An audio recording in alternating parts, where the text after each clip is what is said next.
o Entrac, nessa edição virtual, é patrocinado pela, vou falar em ordem alfabética, pela Armacel, a Aspen Pumps, a Belimo, as indústrias Tose, Mercato Automação, Multivac MPU, Oventrop, Sanrua, Sicflux e Trox. Tá? Bem, hoje nós temos as palestras, o título, né, que nós demos para essa sessão é Soluções com Eficiência Energética para a Qualidade do Ar de Interiores. Nós teremos, em primeiro, a palestra do César Leão Santana, da Trox, está aqui, né? Depois, em seguida, a palestra do Robert Van Horn e do Adriano Leone dos Santos, ambos da Multivac, e encerrando com a palestra do André Zagueto, da Sicflux. Ao final, nós poderemos ter também uma rodada, né, de perguntas ou um breve debate. Tá? Infelizmente, nós não podemos abrir, né, o microfone para todos, então as perguntas, as participações deverão acontecer via chat. Tanto tem aqui o chat na barra, né, à direita de vocês, como aquela outra coisa que até hoje eu não entendo por que tem dois canais de chat aqui, né, que tem aquele canal QIA, que pode ser usado também para fazer as perguntas. Tá ok? Uma vez feitas as perguntas, eu passo para o pessoal ao final. Tá bom? Bem, pessoal, então é isso. Lembrando que nós estamos também sendo transmitidos pelo YouTube, tá? E que todas as palestras, posteriormente, ficarão armazenadas no nosso canal do YouTube, tá? Que é youtube.com/Nova Técnica Editorial, Nova Técnica Editorial. Eu peço que vocês entrem lá e aproveitem e se registrem no nosso canal, que isso conta ponto, né? Tá bom? Então, César, você tem o microfone. Tá, boa sorte. Eu te aviso faltando 5 minutos.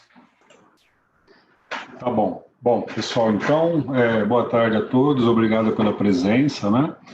Nós vamos aproveitar, então, essa oportunidade junto à Entrac para falar sobre os sistemas de filtragem de ar, né? Então, iniciando aqui a apresentação, esse slide é um slide que já foi bastante mostrado nas apresentações que a Trox tem feito também, né, via webinar, e é um slide da REVA, né, uma sociedade europeia que está muito preocupada agora com a questão do Covid, não tem como não falar em filtragem de ar, sem falar no Covid, né? O foco da apresentação não vai ser Covid em si, vai ser basicamente normas e filtros, né? Mas eu já iniciei aí com as formas de contaminação que a gente tem, né? Que a gente sabe, é conhecido, né? Por pessoas, né? Nos ambientes de trabalho, conduções, meio de transporte, né? Então, a pessoa infectada, ela espirra, né, no ar, isso gera gotículas, microgotículas, essas gotículas ficam em suspensão no ar e acabam contaminando outras pessoas via sistema respiratório, né, nariz, boca, garganta, ou eventualmente essas gotículas elas são depositadas, né, na própria mão da pessoa e por um toque, em maçanetas, enfim, ela acaba tendo um contato indireto, né? Vamos dizer assim, né? Também a gente tem ouvido bastante nos noticiários que o vaso sanitário também é um meio de transmissão, né, do vírus, né? Então, qual a preocupação das empresas de engenharia, né, no caso da Trox, com os sistemas de filtragem, como a gente consegue mitigar esses problemas, tá? Através dos sistemas de filtragem do ar, né? Então, o objetivo dos filtros, né, nos sistemas de ventilação e ar-condicionado tratar tanto a contaminação, eventualmente, que vem do ar externo, quanto aquela contaminação que é gerada também dentro dos ambientes atendidos, né, pelo sistema de ventilação. Então, existem normas, né, que tratam basicamente dos ensaios que são feitos em filtros, né, de ar, e tem as normas de recomendação de filtros, né? É bom que a gente deixe um pouco, separe um pouco esses dois temas, né? Porque, por exemplo, a gente pega uma norma hospitalar 7256, você não vai encontrar lá nenhum capítulo explicando como que se faz o teste de eficiência do filtro, como é que se deve medir a resistência do ar que passa pelo filtro. Você não vai encontrar isso, você vai encontrar simplesmente, nesse ambiente você utiliza um filtro F9 ou um filtro PM2,5, que a gente vai falar um pouco. Então, essas duas normas que eu estou abordando nessa apresentação são basicamente normas de construção dos elementos filtrantes. Eu preciso desligar meu telefone, se eu desliguei o celular, deixa eu só... Então, eu abordei duas normas relativas à construção e teste de eficiência de elementos filtrantes, né? A primeira norma que aparece, 16890, é uma norma ISO, né? Essa norma é disponibilizada no próprio site que está ali, eu coloquei pequenininho, mas você consegue encontrar essa norma tanto na ISO quanto na BNT, porque já é uma norma brasileira, né? No site é uma NBR ISO, 16890. A primeira é para filtros grossos, médios e finos, né? E essa norma, a segunda, é a norma 29463, é aquela que trata da eficiência de filtros EPA, de filtros de alta eficiência para partículas de ar. Né? Então, a norma 16890, ela trata dos filtros grossos, médios e finos, como eu disse, né? Ela mudou um pouquinho a forma de classificar os filtros, né? A antiga EN 779, que eu também vou mostrar um pouquinho nos próximos slides, ela pegava um tamanho único de partícula, 0,4 micrômetros, e fazia os ensaios nas mídias filtrantes, né? Para determinar a eficiência para aquele tamanho de partícula. Isso não era muito, vamos dizer, alinhado com o que a Organização Mundial da Saúde dizia para as partículas respiráveis, né? Então, tinha uma outra classificação em faixas de tamanho, né? Então, a 16890, ela aborda basicamente três faixas de tamanho. As partículas PM1, né, que são as menores que 1 micrômetro, a PM2,5, que são as menores ou iguais a 2,5 micrômetros, e as menores ou iguais, e a PM10 são as partículas menores ou iguais a 10 micrômetros. Né? Então, são faixas de partículas determinadas pela nova norma, né? Que está, como eu disse, alinhado com a Organização Mundial da Saúde. Né? É interessante, tem um site, não sei, vocês podem consultar, obviamente, depois da apresentação, né? O site da CETESB, que também é alinhado com a questão da qualidade do ar, né? Nos ambientes externos, você consegue encontrar informações sobre a qualidade do ar. Aqui eu peguei São Paulo, né, a cidade de São Paulo e arredores, e hoje pela manhã, eu não sei se vocês conseguem ver o meu mouse movimentando, mas aqui nessa parte superior esquerda tem o poluente MP10, né? O índice era 48, né? E ele tem uma classificação que eu também vou mostrar um pouquinho mais para frente, e estava uma qualidade moderada do ar aqui na região metropolitana. Aqui eu vi próximo de Osasco, não, isso aqui na Ponte dos Remédios, tá, para ser mais exato, aqui em São Paulo. Então, naquele momento, tinha informação de PM10 qualidade do ar moderada. Aqui embaixo, N1 boa, 2 moderada, N3 ruim, muito ruim e péssima, né? E também, dando uma navegada ali nesse site, você consegue encontrar a PM2,5. Eu só não consegui encontrar a razão de eles inverterem, né? PM é particulate matter e a CETESB inverteu. Eu, sinceramente, ainda não vi. Mas é a mesma coisa, né? Só está uma inversão ali. E aqui tem a 2,5, né? E tem também a concentração de alguns gases, CO2, SO2, NO2, e a PM10 está aqui embaixo de novo, MP10, que eles chamam. Então, ao longo, você percebe que eles medem de 4 em 4 horas, né? E você consegue monitorar ali, ao longo do dia, a qualidade do ar exterior da sua edificação, né? Ainda no próprio site você encontra aqui, né, quais são as faixas, né, e o que significa. Por exemplo, a PM10, ela, na qualidade do ar N1, ela permite de 0 a 50 microgramas por metro cúbico de ar, né? Pulando para, só para exemplificar, a MP2,5, ou PM2,5, ela, por 24 horas, ela permite, na qualidade boa, de 0 a 25 microgramas, né? Na moderada, 25 a 50, e assim por diante, né? A ruim, então, é uma tabela bem autoexplicativa. Aqui embaixo está o site, né, destacado, que tem bastante informação, como eu disse, né? Eu comentei no início da apresentação que, para filtros grossos, médios e finos, a norma utilizada, principalmente europeia, tá? Tem a norma americana, a ASHRAE, eu não vou abordar tanto, ela fala aqui, ó, né? Ela menciona aqui pelo menos um pó que era usado, enfim, mas eu vou basicamente fazer uma comparação do que é a norma europeia, EN 779, com a norma NBR-ISO, que é uma norma internacional agora, 16890, né? Então, como eu disse, o ensaio para os parafiltros na norma antiga, ele usava só a partícula de 0,4, né, micrômetros.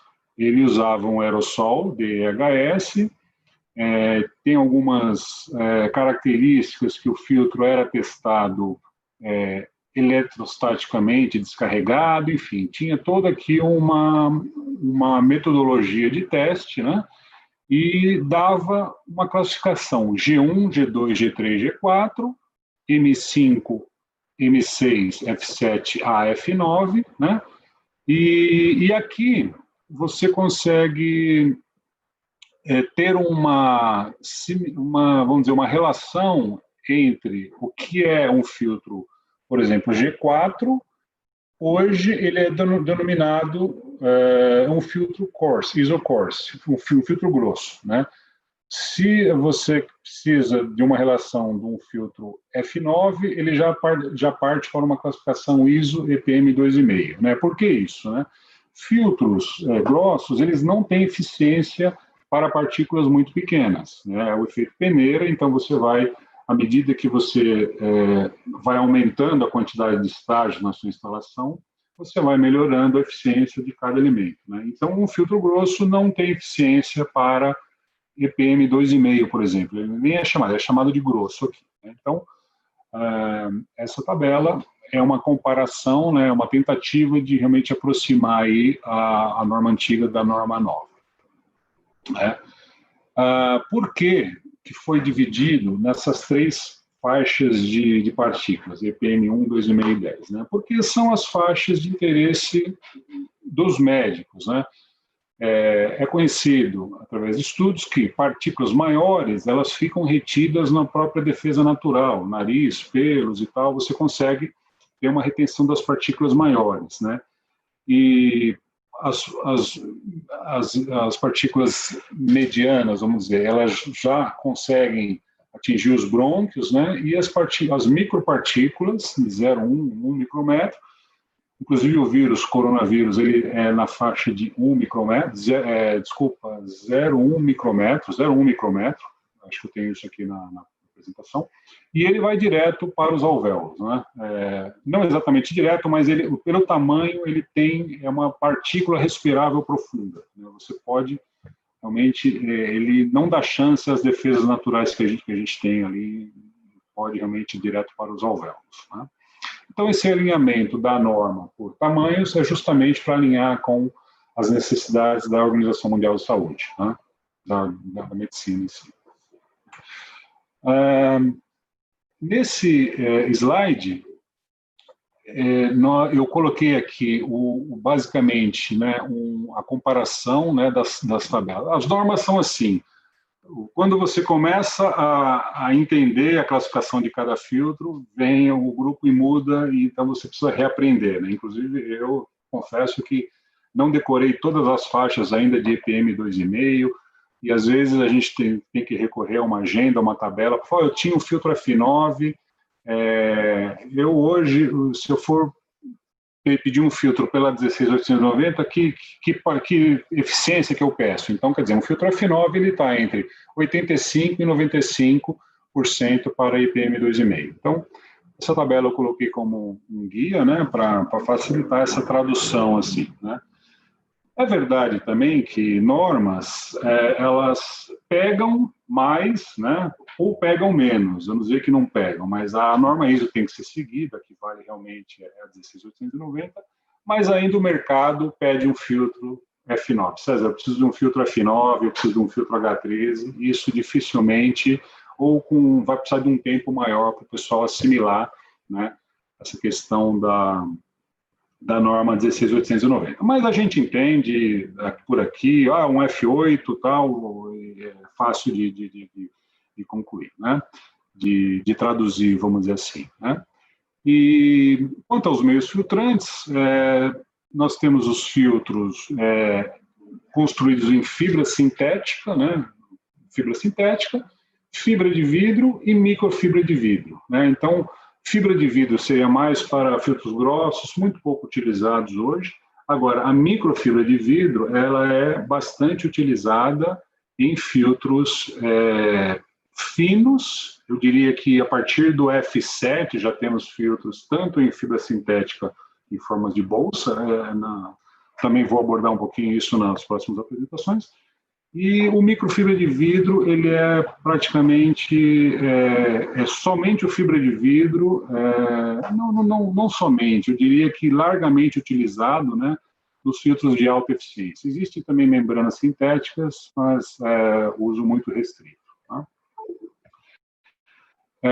Então, aqui para mostrar, né, exemplificar o que eu estou dizendo, os filtros grossos, como eu disse, tanto em fibras sintéticas quanto em fibra de vidro, menos utilizadas, né, as fibras de vidro, até por falta delas desprenderem com mais facilidade. E também podemos ter esses filtros grossos, né, encartonados e plissados, né? Existe essa própria manta plana com a moldura de papelão, ou ela pode ser de forma zigue-zague para aumentar a área filtrante, né? Grossos e médios, eu diria, você consegue ter, né? Você não tem eficiência aqui, por exemplo, para a COVID em filtros grossos, né?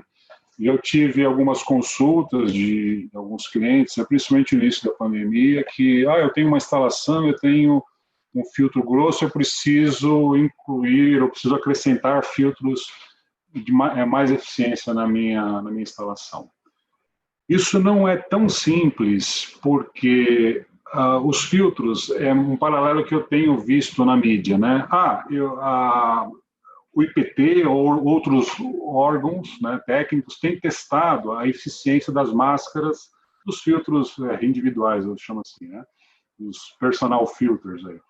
Então, eles têm testado e têm dado resultado. A de tecido, a de algodão dá uma eficiência, a de TNT dá outra, e testaram algumas outras mídias, só que a respirabilidade, quanto maior a eficiência, menor a respirabilidade. Então, isso é o conceito de perda de pressão, né? Então, eu não consigo pegar uma instalação hoje que foi preparada, ou que roda há, sei lá, 10, 15 anos, que foi dimensionada para ter filtros grossos somente, e falar, não, eu vou trocar meu filtro, eu vou colocar um filtro fino, vou colocar um filtro EPA e vou resolver meu problema. Infelizmente não é assim. Por quê? o filtro vai ter eficiência. Porém, eu não diria respirabilidade, obviamente, mas a perda de pressão que um filtro desse introduz no sistema, ela é muito maior. Então, o que acontece? Ela restringe a passagem do ar, né? Se o seu ventilador não tiver a pressão suficiente para vencer essa perda de carga, então você não consegue, você começa a ter prejuízo na temperatura, né? Menos ar, a vazão menor nas salas e você acaba tendo esse problema. Então, não é simplesmente, vou melhorar meu sistema de filtragem, precisa realmente olhar com o pessoal da engenharia para ver a questão da perda de pressão, né? A perda de carga de cada filtro e seu sistema comporta uma melhoria no seu sistema de filtragem, né? Aqui mostrando mais um pouco dos filtros grossos, eles podem ser em rolos automáticos, enfim, né? As mantas recortadas à medida, e aqui tem uma descrição, são as partículas inaláveis, as inaláveis, as torácicas e as respiráveis profundas, né? Que são esse filtro, por exemplo, não tem eficiência, né? Deixa eu só minimizar aqui ele acaba que não tendo muita eficiência para aquelas partículas respiráveis profundas, né? Então, não tem nem a classificação para essas mantas. Então, elas são pré-filtros, de fato, né? Quando a gente pula para filtros médios, né, ele começa a ter uma eficiência melhor, vamos dizer assim, para partículas menores, né? Então, você vai aumentando a eficiência e consegue-se uma eficiência para as partículas menores, né? Até chegar aqui nos filtros, seria o F9, né? Com filtros maiores que 95%, e eles um filtro. A literatura mais recente está dizendo, né, que para filtrar o corona é 0,1 micrômetro, como eu disse lá. Mas esse filtro, você me disse que ele testa aquelas faixas de tamanho de 0 de PM1, né, que são partículas menores que 1. A teoria da filtragem, ela diz o seguinte: um vírus, ele não caminha sozinho no ar, né? Ele sempre vai estar agregado ou a uma gotícula ou a uma partícula sólida. Então,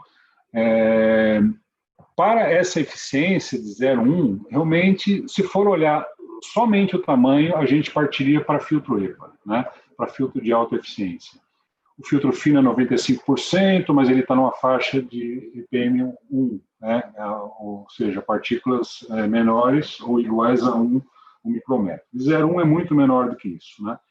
Então, tem alguns mecanismos de filtragem, não vou entrar em detalhes aqui, mas um deles é a interceptação direta, né, o efeito peneira, e um deles é o movimento browniano. Então, as partículas menores, elas caminham no fluxo, na veia fluida do ar, movimento browniano, e por alguns outros efeitos ela é retida, né? Então, a literatura internacional tem discutido muito a questão do corona, né?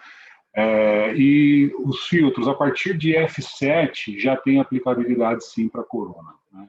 Mesmo porque as instalações, por exemplo, um banco, vamos dizer, um banco não está preparado, o sistema de ar-condicionado não está preparado para receber um filtro EPA, e bom que tivesse, ou talvez no futuro, o ar externo e tal, mas hoje a verdade é que consegue-se, né, melhorar a filtragem, obviamente, estudando-se um pouco a questão da perda de carga que eu disse, e a partir de F7 você já começa a ter eficiência para o vírus, né, o vírus em si, né.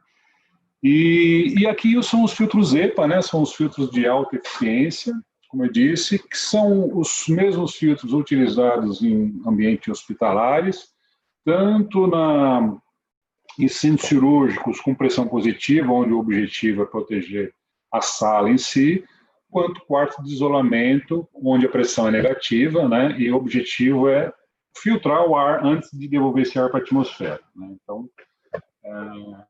esses filtros têm eficiência H13, já é aquela outra norma, 29463, né? Não é aquela norma anterior de filtros finos, e também a norma, ainda vamos dizer, a nomenclatura para esses filtros usual é H13 e H14. Né? Se você pegar a norma, também ela mudou para ISO 35H, ISO 45H. Mas referindo-se a H13 e H14, os fabricantes sabem do que se trata, né? É muito fácil de atendê-los aí em algumas eventuais necessidades, né? Aqui é basicamente o mesmo slide com um relatório de teste individual de cada filtro feito em fábrica, né? Para filtros de alta eficiência, né? Aqui eu vou mostrar algumas estruturas.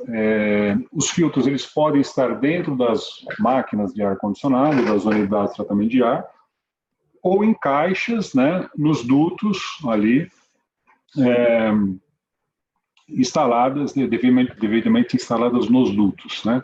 Então, tem estruturas para parede, para duto, caixas terminais, mais para filtros de alta eficiência, caixas para forro filtrante, fluxo laminar, fan filters, etc. Aqui tem uma variedade muito grande de caixas. Aqui essa última é uma caixa bag in bag out, uma troca segura de filtro, utilizada, por exemplo, numa área de produção de vacinas, né, onde pode se manipular a vacina para a febre aftosa, e todo laboratório está em pressão negativa, né? Então todo o ar, antes de ser devolvido para a atmosfera, passa por uma caixa com aqui 3 estágios de filtros, né? Um filtro F7 em cima, ou F9, pode ser, e aqui no caso são 2 filtros H14 de eficiência. Então são 2 filtros de alta eficiência antes de devolver o ar para a atmosfera, né?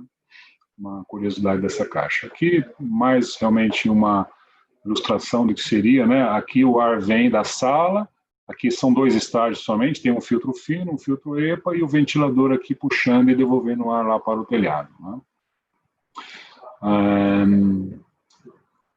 Uma outra aplicação aqui em ambiente hospitalar, né? Uma sala de centro cirúrgico onde todo o teto é atendido com filtros de alta eficiência, H14, e nos dutos ou na própria máquina estão aqueles filtros intermediários, né, grossos e finos, talvez em 2 estágios de filtros finos, né? E aqui é uma sala típica, né, de pressão positiva, né, onde a preocupação é realmente proteger o paciente numa cirurgia, sei lá, cardíaca ou, enfim, uma cirurgia trauma de ossos, né? Até uma curiosidade, eu, em contato com alguns hospitais, uma das cirurgias que mais corre risco de contaminação é a cirurgia óssea de traumas, né? De acidente, de moto, enfim. Essas são as cirurgias que podem mais dar contaminação. Então, os médicos sempre gostam, né, de escolher uma sala que tenha fluxo laminar, como aparece aqui, né? Aqui é uma simulação de fluxo, né, que você realmente, fluxo laminar, você não tem uma zona turbulenta, você tem uma zona laminar sobre a mesa, então todo o ar, né, que saiu dos filtros, ele banha a mesa, vamos dizer assim, com lâminas, né, o fluxo laminar de ar, e tem o retorno ali pelo chão, uma parte do retorno é pelo alto, pela questão dos gases hospitalares, né? Quando se fala em filtros, né, uma pergunta muito comum nas apresentações é: como é que eu avalio a vida útil do meu filtro, né? Quando trocar o meu filtro?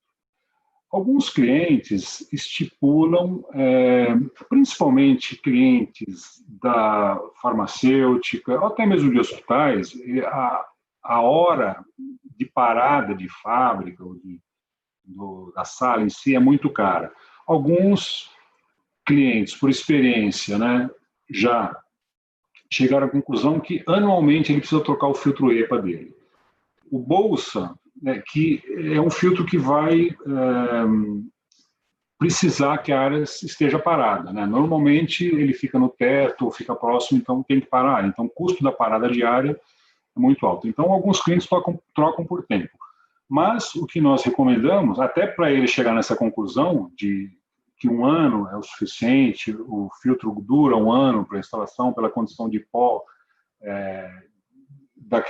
do ar externo, exterior, que é importante, ao próprio da contaminação interna, que eu abordei ali no início, né? Nós recomendamos o uso de manômetros, 1 manômetro por estágio de filtros, né? Aqui é um manômetro tipo U, que esse não é tão recomendável, porque essa é um líquido, é água com corante, isso acaba evaporando, então é um manômetro muito barato, mas não é muito recomendado. Mas ele existe lá, né? Numa situação ou outra ele pode ser utilizado, mas precisa sempre repor a água. Os manômetros de tubo inclinado já tem o óleo mineral, que a durabilidade dele é muito melhor e a acuracidade dele também realmente é melhor. Temos os manômetros eletrônicos e pressostatos também, os transdutores de pressão que podem ser utilizados, e sempre assim, né? O filtro novo, aqui tem só um exemplo, né? Por exemplo, o filtro de 592 por 592 milímetros por 600, é um filtro para vazão de 4.300 com 8 bolsas. A perda de carga inicial quando novo, ou seja, a resistência que o ar apresenta e passar por ele quando novo,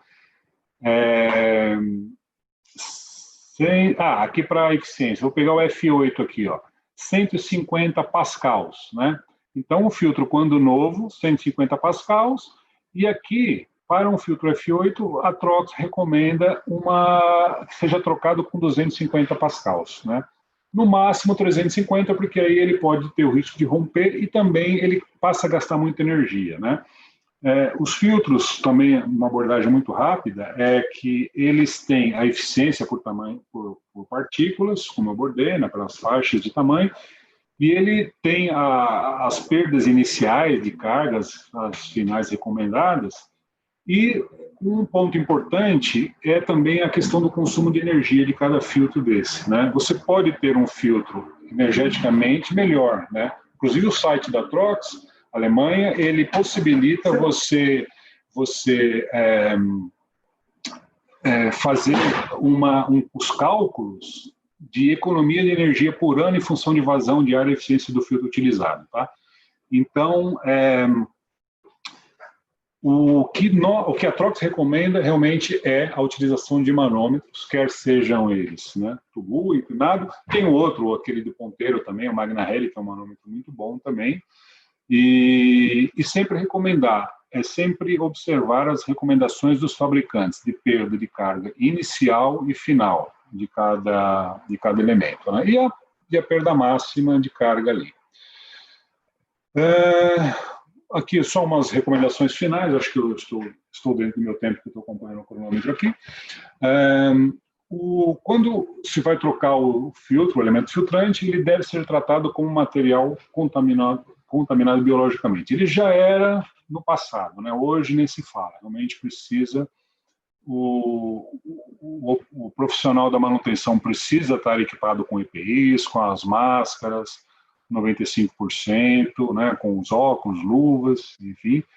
E cada cliente tem o seu procedimento, mas há uma recomendação que desinfecte esses filtros com uma solução de hipoclorito de sódio. Aqui estamos dando um exemplo de 10%, mas, enfim, cada cliente sabe do seu contaminante, né? E o que é mais eficiente para a sua instalação, né? Esse filtro deve ser descartado num saco, quando descontaminado antes, ou em algumas situações, eu diria várias situações, ele deve ser descartado como lixo hospitalar, né? Algumas situações, inclusive, tem algumas empresas especializadas em incinerar filtros provenientes de hospitais, né, de ambientes mais contaminados, né? E, obviamente, o procedimento de higienização das mãos aí só como complemento, né?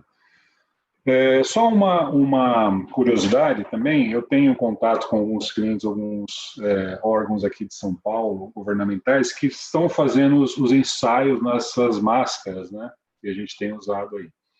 E eles testaram diversas, e a N95, eu até não é muito, vamos dizer, a praia da Trox, a questão das máscaras, filtragem sim, mas máscara não. Mas o N95 nada mais é do que 95% de eficiência para partículas de 0,5 micrômetros. Tá? Então, eles testaram, de fato, mais ou menos um procedimento que é feito para testar os filtros de ar-condicionado, eles estão reproduzindo em laboratório numa escala menor, então é gerado um aerossol, o DHS, né? É medida uma concentração antes e é medido depois. Então, de fato, o IPT, eu posso falar, porque realmente tenho contato o Fernando, e ele tem testado com esse procedimento. Então, essas máquinas com selo realmente são confiáveis para micropartículas, né? De fato, elas são eficientes e é uma recomendação que todos usem, né? Gente, então, excedendo um pouquinho o tempo, muito obrigado pelo curto espaço aqui, né? Espero ter contribuído um pouco mais com o conhecimento de vocês aí. É sempre uma troca, né? Então, muito obrigado mais uma vez. Ronaldo, te passo a palavra.